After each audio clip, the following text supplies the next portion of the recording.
Hello everyone, this is Lala here with another video.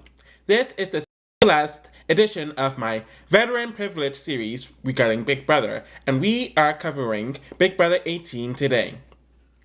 Like the other mixed veteran seasons or mixed returning player seasons, I like to talk about the historical content of it all first. I honestly don't really know why they decided to do a returning season at this year. By 2016, it was understood that the move to HD cameras and other changes started a new era, with Big Brother 16 being the start of it. They could have turned in a few more newbie seasons before doing a mixed season, so we really can speculate on why this was the choice that was made. One of the rare conditions of the network CBS complaining about a cast took place during the year prior in Big Brother 17, criticizing the players that made it far from being boring essentially compared to the pre-jurors who are supposedly more telegenic.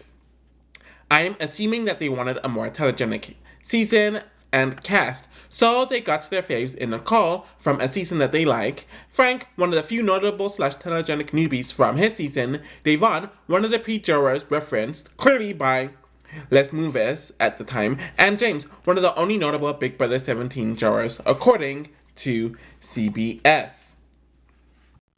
So, with all this put in place, with a relatively disappointing rookie crop over the last few years, with them clearly not liking much of Big Brother 17, Big Brother 16 being the standard, and of course Big Brother 15 speaks for itself, and we already discussed the weaker crop of newbies in the mixed seasons of Big Brother 14 and Big Brother 13. They decided to choose some of their faves and to prop it up in a mixed season of Big Brother 18, which would help benefit them to do as well as possible.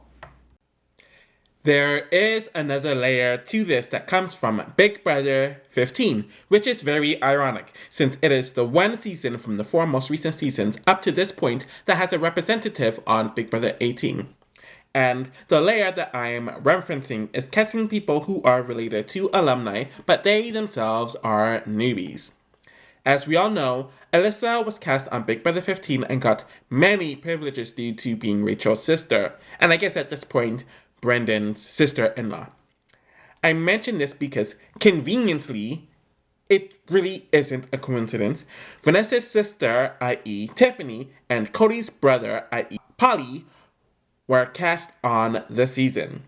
And it isn't a coincidence that they chose siblings of alumni who were on the two most recent seasons. So, some of you are wondering why this is important. Because they were clearly cast to be numbers for the veterans. Polly met and hung out with the Big Brother 16 cast after that season ended, got advice from Derek. His mom and Nicole's mom are friends, and Tiffany's sister played with James and Avon. We even see a segment of Polly and his entire family going to Derek's house to hang out and record a segment, and this was aired during Big Brother 17. I'll probably make a video on this at some point regarding people who are related to reality TV alumni doing these shows, but if you include them, it's really 6 people who are vets or vet adjacent, and those numbers are the exact equivalent to the veteran numbers of Big Brother 13. And now it's time to get into the newbies that are not associated with a veteran. And there are 10 of them if I have my math correctly. So I'm sure that there's a decent amount of the newbies who were recruited and only watched the recent seasons during the casting process or whatever seasons that the casting directors or producers advised them to watch. So if the fan faves of the seasons they are watching are on this upcoming season, they would be drawn to work with them. And there's a good chance that these newbies watched Big Brother 17, 16, and 14 overall, or exclusively those seasons. And then you have the fans slash super fans who know that on mixed seasons, working with the veterans gives them more longevity slash production, and being cast with some of their faves, which the producers wouldn't know from the applications stating who are their favorite Big Brother players. Fans know that being anti-vet is a one-way ticket out of the house. we saw the likes of Zakiya, Michelle, and Corey defect to the veterans, and even the anti-veteran people or contingent deterred to the vets after 2 to 3 weeks, with people like Paul building good relationships with some of the veterans or the vet-adjacent people like Polly, Natalie having a close relationship with James, Bridget having a close relationship with Frank, and Victor being directed to do whatever was told by Paul, who was in good with most of the vets when he came back. Now it is time to talk about the twists, and this season is infamous out of all the seasons for essentially throwing everything and anything at the wall to see what sticks when it comes to the twists.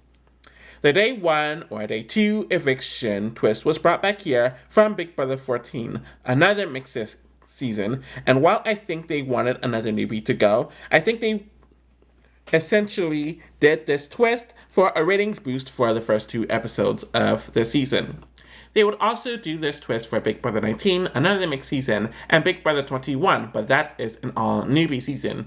So the fact that they did this for most of the mixed seasons, or 3 out of the 4 times they did this was on a mixed season, is very suspicious. Anyways, while it was rare for a veteran to go on the first night, just when it comes to the probability numbers or whatnot, this is the only season to have both a pre-jury and a jury buyback.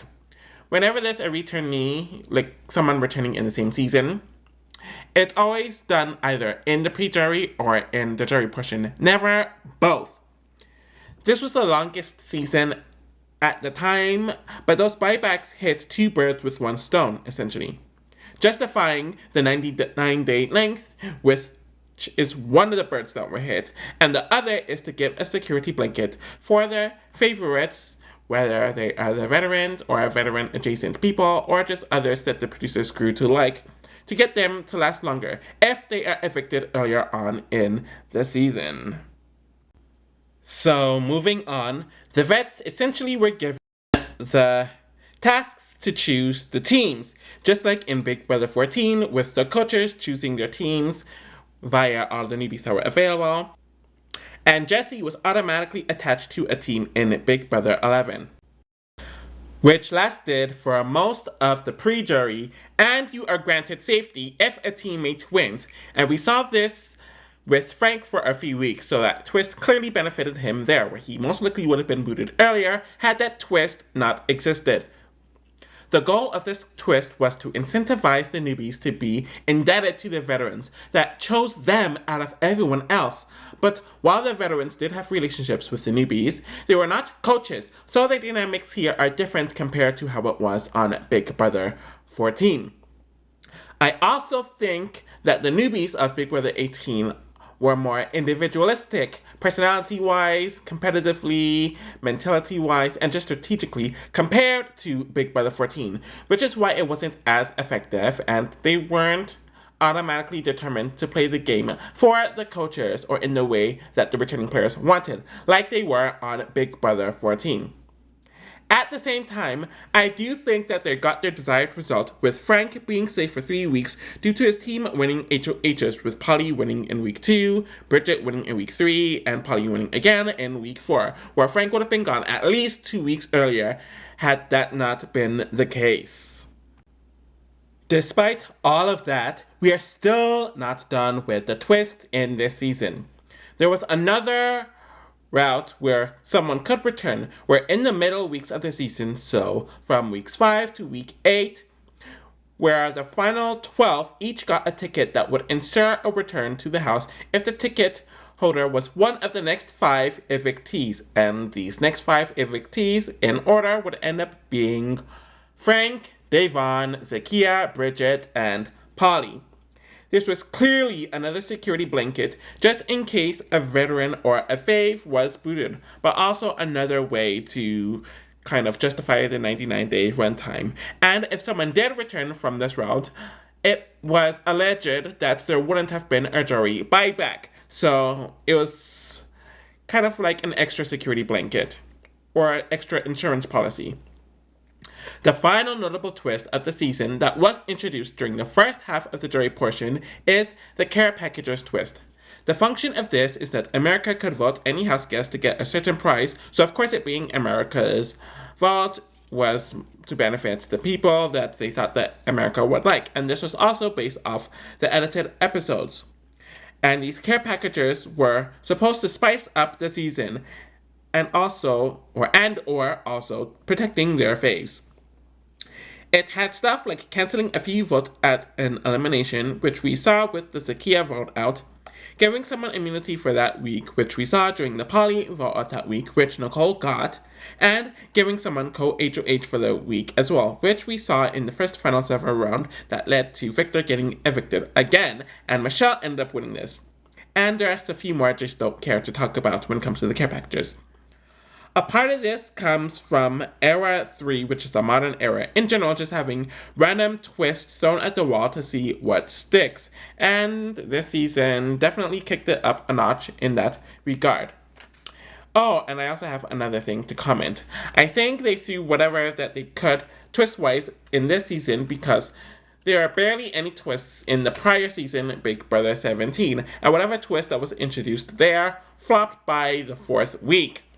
And even Big Brother 16, it mainly just had the Team America and Battle of the Block. So the twists were pretty simplistic from the first 2 seasons in the modern era. But with Big Brother 18 and with every season afterwards, they threw a bunch of twists out there to see what stuck. And it's just a jumbled mess. So I think that's what this season brought to Big Brother overall. So now it is time for me to talk about the 4 returning players and their experiences in the season, while also delving into whether they benefited from, didn't benefit from, or had a combination of both pertaining their returning player privilege on the season.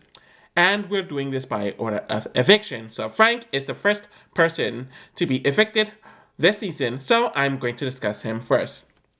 Compared to the other 3 veterans, he was the most distant from Big Brother, since his season was 4 years prior in Big Brother 14, compared to the other 3 whose season was either 2 years prior or a year prior. And he discussed on the season that he really isn't into the alumni/social media stuff, or that's what he discussed on the live feeds. So he didn't really have the relationships with the other alumni, despite having the most time to make relationships with alumni. He kind of just keeps to himself, and I believe he has remained like that even after Big Brother 18 and up until the present day when it comes to the alumni. So that is definitely a disadvantage.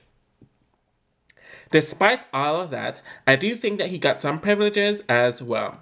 Being distant from Big Brother meant that he still didn't have it fresh in his mind. He wasn't very fresh into it, since many returnees in the past and the future get overwhelmed due to either returning right after or soon after their first season, and they're still too deep into the zeitgeist without going back to reality and being able to fully decompress from the experience before returning.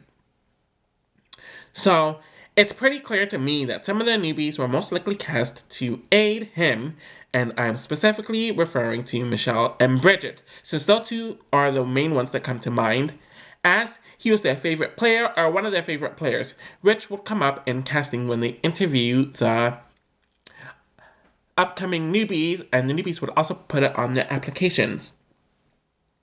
All of the twists in this season that involve competitions, so stuff like the team's twist, roadkill competition, and buyback, those twists would benefit a comp beast like him, and we saw the first 2 benefit him, with the team's twist causing him to stay for an additional 2 weeks, and if they kept it around longer, there's a chance that he would have made it even further in the season. And the roadkill competition was something that he was able to have just in case he was evicted, and he had the... Actually, no, that's the wrong twist. The roadkill competition is the one where you win the competition to secretly nominate a 3rd house guest, and I believe Frank won the roadkill competition twice, and he definitely used that to benefit himself and his alliance. So, despite all that, why was he still a pre-jury boot? Essentially, Frank's downfall comes from his personality and behavior. He lacks social grace, he is rambunctious, bold, brash, kind of gross, isn't strong strategically, and rubs people the wrong way. His sense of humor is something that a lot of people in the house really didn't like. They saw it as bullying and harassment. He really didn't understand social cues, and he just started annoying the heck out of everyone. On Big Brother 14, his social flaws were hidden in the edits because he was the underdog. But once you remove him from that position and place him into the overdog position that he was in for most of his time on Big Brother 18, the flaws start to stand out more and more, despite him not really changing as a game player or personality-wise. In addition to all of that, most of the twists that did end up benefiting him, so stuff like the roadkill twist and the team's twist, ended the week that he was booted, since those two twists continued for the first 4 weeks of the house, or of the season, but then Victor coming back in a pre-jury buyback kind of wiped off all the twists, and the normal gameplay regarding just one HOH competition, 2 nominees, and a veto started becoming more normalized, and it increased Frank's odds of going home, and we did see him go home here. So the veteran that was booted right after Frank on the season is Devon, and she is an interesting casting choice for a returnee because she's a weird casting choice. Yes, she was on the most recent season, so recency bias is definitely in her favor here, since even if they did a returnee season a few seasons after Big Brother 17 and all the seasons in between Big Brother 17 and that mixed season that isn't this season happened, she wouldn't have been on, in my opinion. But she was also booted second on a 17-player cast, and the second week on a 13-week season. They've brought back pre-jurors before, but they've been late pre-jurors who lasted half of the season, so this is people like Kaysar, Jace, and even Jessie. This put her on a double-edged sword, in my opinion. On one end, she's not a threat because she barely played the game and can't lead the newbies through this, where in some cases she is seen as an equal to a newbie or the newbies. But on the other end, her being kind of seen as the veteran who's closer to the newbies in experience caused her to have certain bonds with the newbies, especially earlier on that the 3 other veterans just didn't have. On the other end, in general, she just lacks the connections to the other vets, even though she was the only one who, I guess, outside of James, who had someone from their same seasons. But she was booted so early on in Big Brother 17 that their relationship really wasn't that strong. And it was something that she relied on this season, but it was proven yet again that their relationship just isn't strong overall. And it is also another negative because, in general, she was overlooked by everyone due to her lack of experience compared to the other veterans, so she was never taken as seriously, which is something that clearly bothered her. Devon was known as a character on her OG season, so some of the newbies gravitated to her due to this. So, despite all of this, why did the privilege only carry her halfway through the season, to the point where she became the first juror? Honestly, it's pretty simple. Devon is not a good player. She was in the prime position several times throughout the season, as she had a Girls' Alliance. The Girls' Alliance was a ring within the larger Majority Alliance, which also had another ring due to the Veterans Alliance. Nicole, Corey, Polly, and Takia wanted to bring her into a Final 5 alliance that she rejected because she would have been the sole person in between 2 couples, and I've discussed in the past how this was a stupid ideology for her to have. And then she had decent relationships with some of the other newbies as well. But despite all of that, and the benefits that she had, which she probably wouldn't have gotten some of those benefits if she wasn't a returnee player, she's incapable of laying under the radar and just letting things happen. She always wants to be some sort of Danielle Reyes-esque mastermind, but she just isn't capable of pulling that off, and she's very overtly paranoid and distrusting, so she quickly built a target on herself, and people distanced themselves from her due to this. And in addition to all of what I just stated, Devon isn't good at competitions, so it's not like she can save herself with that by winning some HOHs or winning some vetoes as well, which would have given her some additional weeks, and she would have used that additional time or that additional safety to maybe fix some of her gameplay issues. Now it is time to move on to James, and I think the privilege is stronger with him compared to the other two I just discussed. One thing in his favor is that he is from the most recent season up until this point, and unlike Davon, he actually made it pretty far on the season, so he's more recognizable to the general public, but the producers are more familiar with him, and he in general just has more experience with how to mechanize through Big Brother. So, this means, like I kind of just discussed earlier, he's fresh in production, the network, the fan base, and the newbies' mind and sight, and they all want this person to do well for their own plethora of reasons. So, ratings pertaining the network, favoritism when it comes to production, living vicariously through the returning player via the fans, and gaining more experience and potentially more lucrative opportunities outside of the show via the newbie house guests. Another huge benefit that he did have is that he had a tie to Derek. Yes, Derek Levasseur. And I believe he was managed by Derek's father at the time, and Derek gave James some help and some advice before the season. Derek connected Nicole and James together, and the two worked together the entire season and influenced things based on this preseason alliance, and they helped save one another whenever they were in danger due to this. Derek is also connected to Polly through Cody and gave him a lot of Big Brother advice. So, we literally saw the entire Calafiore family hang out at Derek's house in a Big Brother 17 segment. Due to this connection, James and Polly also had a pre-season connection, and they worked together throughout the season until James turned on Polly.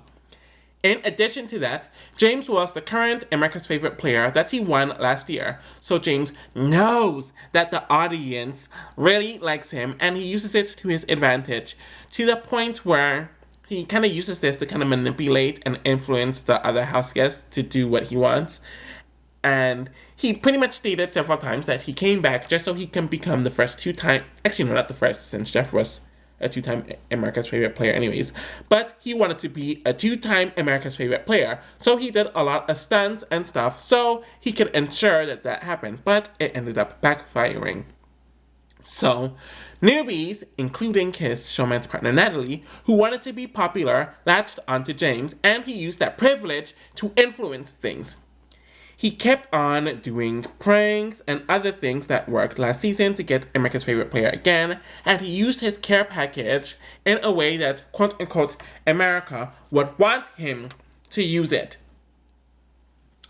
When it comes to his gameplay, James realized that he needed to get in with the numbers, since last season, while he did kind of have an alliance, they really didn't do much strategizing, and they were consistently in the bottom. But this season, he knew that he needed to get in with the people in power, and he needed to make sure that the power structure stayed the same, since no one was ever going to target him, and it benefited him that the people in power were safe. But this also caused him to lose respect with a lot of people, since whenever he did something, it was never seen as his move. He kept on informing people about certain moves ahead of time, so people who were working with him distrusted him, and the people who were going to the jury house ended up not respecting him. So he kind of had that situation overall. But in general, James did make it further this season than he did last season, but the novelty kind of wore off, where I do think everyone from all aspects, so from the alumni, the newbies, the fans, the network, and production, I don't want to say fully fell out of love with him, but the hype was really gone regarding him by the end of Big Brother 18, and we really haven't heard much from him in any regard since. And the final veteran in this season is Nicole, who ended up winning Big Brother 18. So she not only came from a recent season in Big Brother 16, which is also the season that production was insistent on trying to make happen, and to be the season that they would replicate after, but she was one of the faves in Big Brother 16, so it really isn't shocking that most of the newbies were drawn to her, expecting that underdog vibe from Nicole. Though that really didn't last throughout the season, but that's for many reasons that we may or may not get into in this video.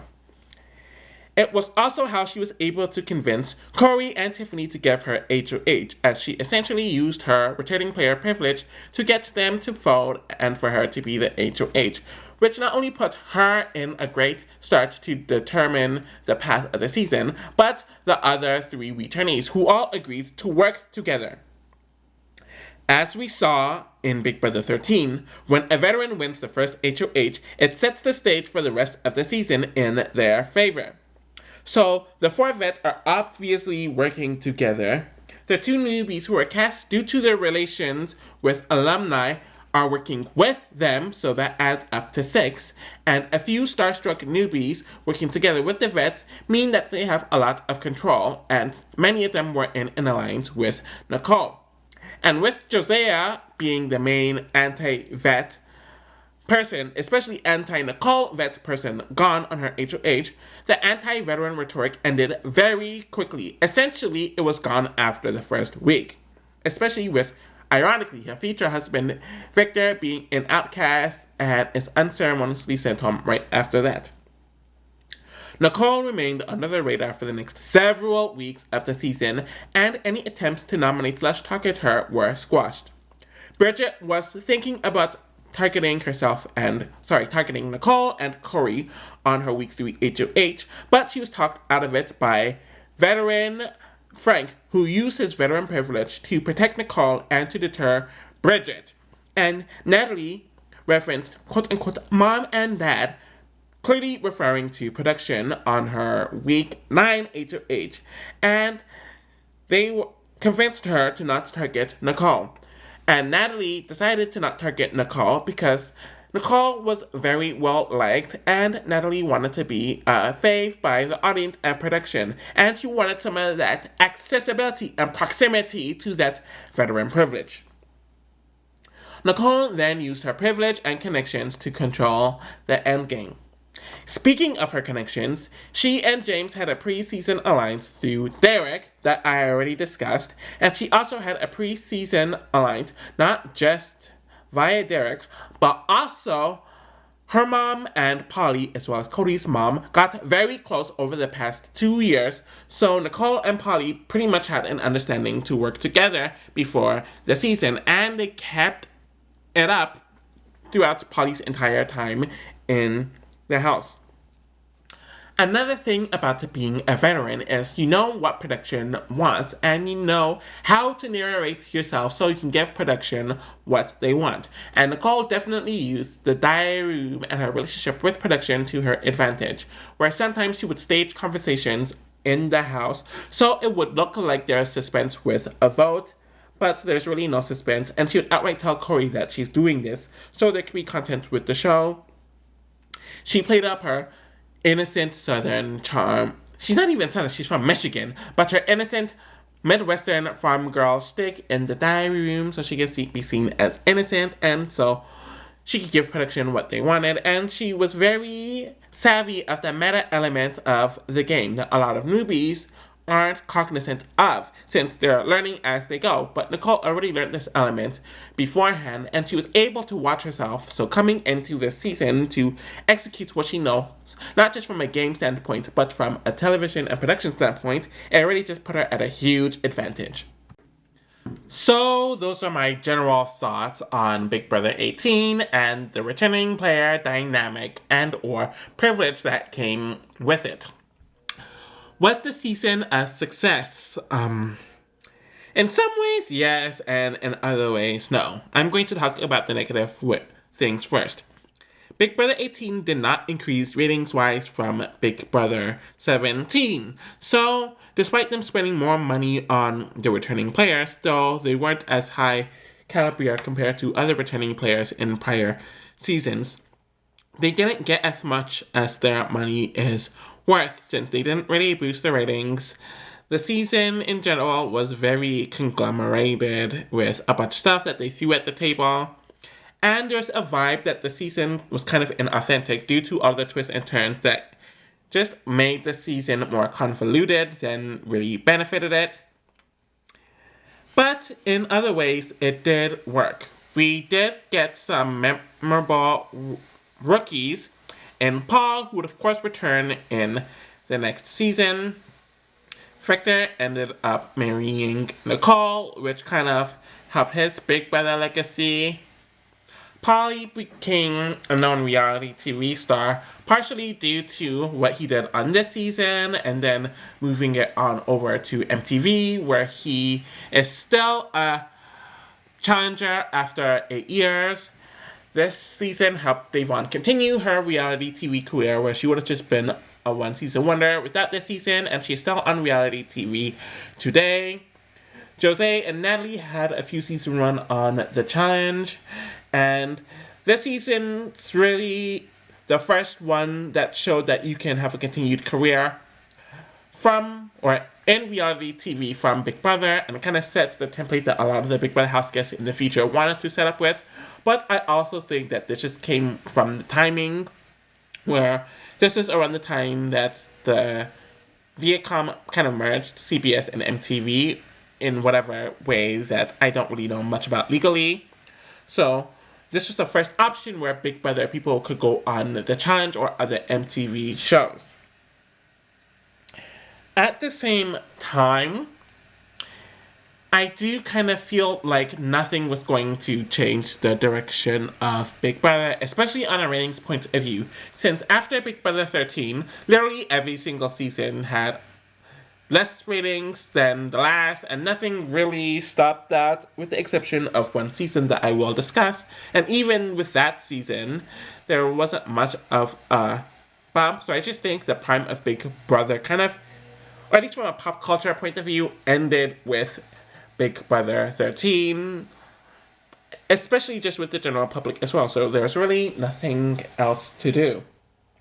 So there is one more season in this returning player privilege series that I've done, and that is Big Brother 19. I don't know how long that season or that video is going to be, since there's only one player in it. And yeah, so thank you all for watching the content. You can follow both channels, which is obviously Lala and Alal. I don't know why I said that. You can... Yeah, I will be back with more content soon. Take care.